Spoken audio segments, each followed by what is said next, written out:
insieme cari telespettatori, ben ritornati, trasmissione in collaborazione con l'Ascom Confcommercio Padova e anche questa volta abbiamo il piacere di parlare, categoria che rientra sempre nell'Ascom Confcommercio, con gli agenti di commercio, rappresentanti che dir si voglia per semplificare. Sono una categoria molto estesa, sono veramente tantissimi professionisti, molti che hanno tanti anni anche alle spalle di lavoro e che a proposito di lavoro per un lungo periodo non hanno potuto lavorare sostanzialmente, non hanno potuto svolgere la propria attività che normalmente si attua con contatti con i clienti, spostamenti che avvengono attraverso la macchina, quindi prendere la macchina, andare in giro a trovare, a fare trattative con i clienti, impossibilitati oggettivamente. Hanno avuto dei ristori? Hanno avuto delle situazioni di particolare favore? Sono stati presi in considerazione? Ebbene, no. Per parlare di questo disagio e di una proposta che anche a livello regionale veneto e naturalmente anche territoriale viene fatta dagli agenti di commercio, abbiamo con noi Carlo Trevisan, ben ritornato qui con noi. Grazie, buongiorno. Presidente FNARC, Confcommercio di Padova, vicepresidente nazionale, nonché delegato dell'Assemblea Enasarco. Quindi ha un bel po' di cariche, un bel po' di responsabilità e ruoli rappresentativi. E allora carne al fuoco ce n'è. Il titolo della nostra trasmissione, che è un po' la vostra istanza, essere esentati dal bollo auto, almeno per quest'anno. Allora, ci racconti bene anche ai nostri telespettatori, magari alcuni sono proprio agenti di commercio. Sicuramente. Come funziona la cosa? E giustamente si chiacchierava fuori onda, lei dice non è una categoria che tanto si vada a guardare cosa non avviene all'interno, cosa si decide, perché siete estremamente operativi, far fatturato è fondamentale, quindi lavorare. Lavorare. Sì, allora, questa operazione di richiesta esenzione bollo bisogna dare la progenitura alla Regione Lombardia e al nostro presidente Petranzan del sindacato FNARC, appunto, sindacato che da 75 anni ed oltre si interessa ed è sempre vicino alla categoria degli agenti rappresentanti, quindi una vita e molti anni per aiutare tutta la nostra categoria. Abbiamo chiesto, partendo dal discorso Lombardia, è stato chiesto alla Regione Lombardia un segno tangibile per vedere se riuscivamo a recuperare qualche sostegno. E la Lombardia aveva deliberato tra le sue delibere un aiuto da dare a quelle categorie che entravano in difficoltà con l'avvento del Covid-19 e tra queste c'era anche quella di chi ha l'automezzo come produttore di reddito e si riferiva prevalentemente in fase iniziale ai tassisti, agli operatori del noleggio privato delle macchine e alla categoria degli agenti. Nel momento in cui è stata fatta questa delibera si faceva notare che giustamente per un agente rappresentante la macchina è un vero e proprio ufficio ed è l'unico strumento che serve per creare, produrre fatturati e quindi... Perché voi allora dal marzo 2020, quando sono stati presi i provvedimenti di chiusura, entravate nelle categorie che avevano e sarebbero andate incontro a grossi problemi. E quindi eravate bloccati in casa? Eravamo prima di tutto bloccati proprio a livello di andare a trovare la nostra clientela, i nostri clienti, in quanto la stragrande maggioranza dei negozi era ancora chiusa. E quindi eravamo a casa fermi, qualche telefonata, qualche cliente appunto per sapere sei aperto o non sei aperto, ma la stragrande maggioranza per un anno intero è rimasta chiusa, insomma, perché bisogna dire la verità, la nostra categoria è poliedrica nella sua natura, è svariegata, passiamo dai settori... Ecco, infatti spieghiamo un attimo per chi non è agente di commercio, chi comprende la vostra categoria, cioè chi sono gli agenti di commercio e i rappresentanti, perché altrimenti non si ha bene il quadro pieno della situazione. E poi quante persone sono circa? Quanti professionisti allora, sono? In Italia attualmente siamo in 230.000.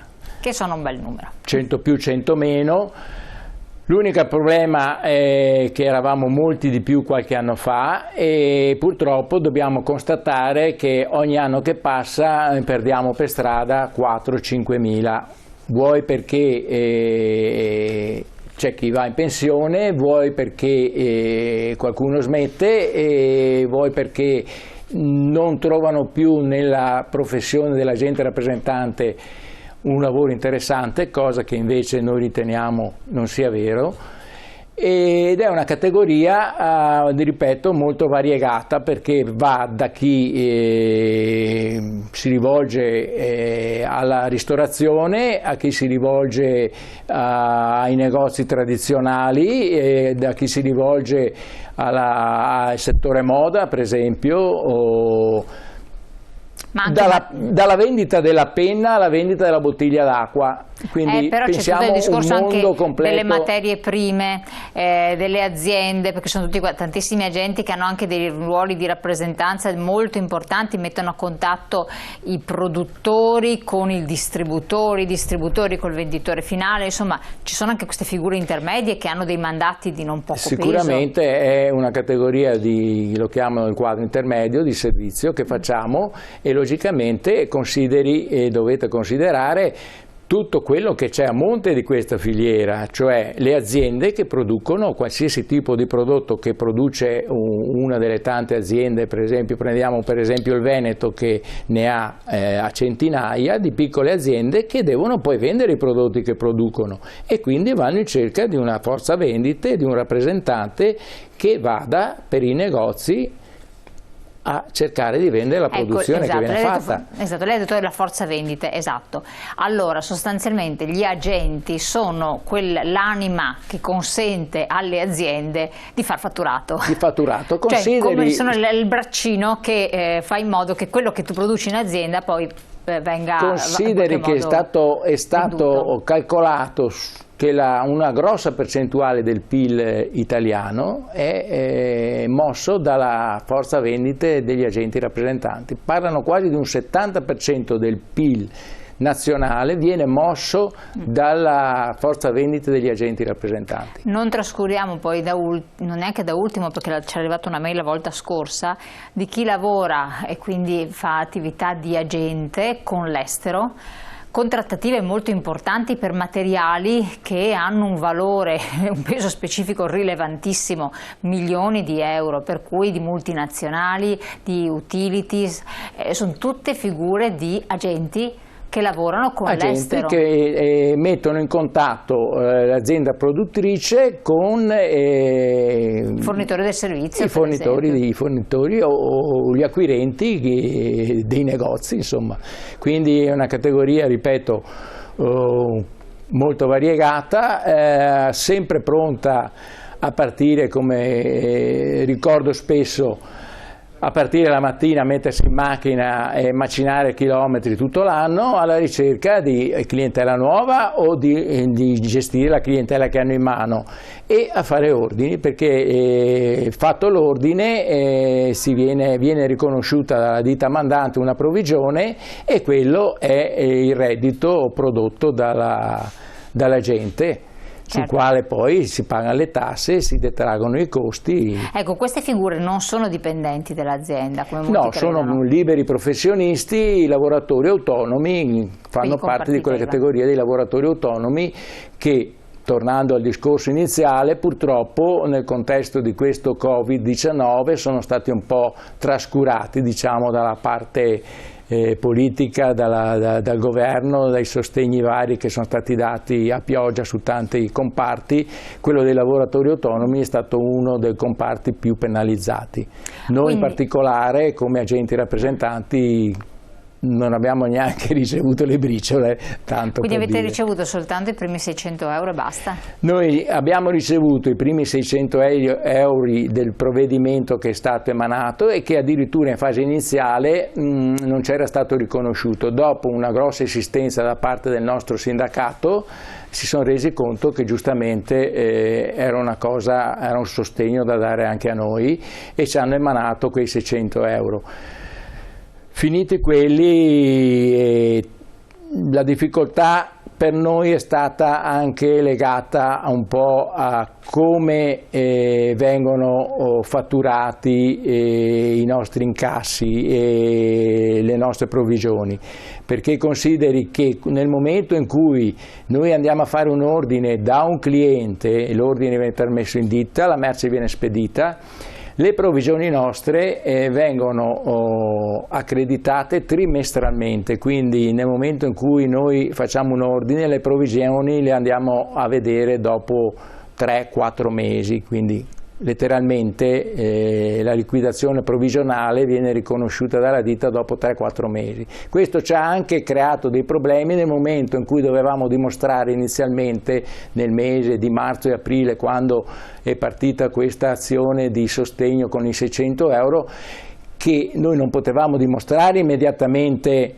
un calo del 30%, perché il nostro fatturato si sarebbe visto dopo 3 mesi e quindi tutta una conseguenza di problematiche. Ma poi avete recuperato questa posizione? Quindi sono stati... Abbiamo recuperato recuperando questo piccolo sostegno. Consideri che insomma non la consideriamo un'elemosina, consideriamo su che cosa sostegno. Si è girato? Prego? Su quanto si è girato questo sostegno ulteriore? È stato questo iniziale di 600 euro che dopo dovevano essere ripetuti, ma la problematica nostra è proprio quella di dimostrare il calo di fatturato. Noi a marzo, consideri che quando è partita questa iniziativa avevamo appena probabilmente incassato le provvigioni delle vendite di Natale, quindi di un lavoro svolto 3 mesi prima, quindi non era... Ecco perché ci siamo così impegnati a fare questa richiesta alla Regione Veneto, visto che la Regione Lombardia e i cugini sono stati abbastanza lungimiranti e l'hanno tenuta quindi l'esenzione dal bollo? Loro l'hanno ottenuta, infatti è stato un parto abbastanza lungo e travagliato, però alla fin fine hanno deliberato che anche la categoria degli agenti giustamente doveva essere sostenuta in qualche modo, perché ripeto, la macchina è l'unico sostegno, l'unico bene che ci fa produrre reddito. Ecco perché ci siamo presi la briga sull'onda dei cugini lombardi di notare anche noi alla Regione Veneto questo. Ecco, a che punto siamo? Quindi voi che tipo di azione avete compiuto? Abbiamo fatto una richiesta come con commercio regionale alla Regione Veneto, all'assessorato dei bilancio, perché logicamente poi finisce tutto là, questa richiesta di avere un'esenzione del bollo almeno per l'anno 2020, dove le nostre macchine sono rimaste ferme e non abbiamo incassato nulla. Chi avesse già pagato il bollo invece potrebbe, se questo passa, può fare una domanda di sì, sicuramente verrà trovata la gestione più semplice, facilitata anche dal fatto che i bolli auto vengono incassati proprio materialmente dalla Regione e sono di competenza della Regione Veneto, per cui la Regione Veneto ha in mano tutto un database dove vede nel momento che riceve una richiesta di rimborso o di esenzione, vede se è stata data, se il bollo è stato pagato e quindi va a elargire questo tipo di sostegno. Faccio presente che non si parla di cifre, sono delle cifre che vanno mediamente dai 200 ai 400 euro per un bollo dell'anno di una macchina nostra, anche perché bisogna considerare che una delle rivendicazioni che vorremmo portare avanti come categoria